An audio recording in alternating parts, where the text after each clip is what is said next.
What's up, everybody? It's Kevin. You know what it is. We got another tool to review. This is an Ozark Trail rechargeable flashlight capable of up to 2500 lumens. Lumens.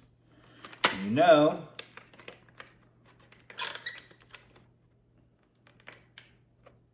Kevin's in the light.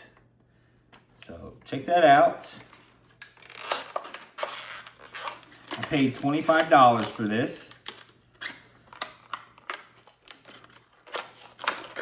It was about the medium tier for a good flashlight.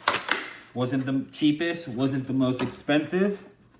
But you know, we had to get one that recharges, that is rechargeable, opposed to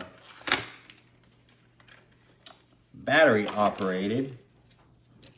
So check it out. We got a little USB to C, USB to USB-C charger, and it definitely works. So check it out.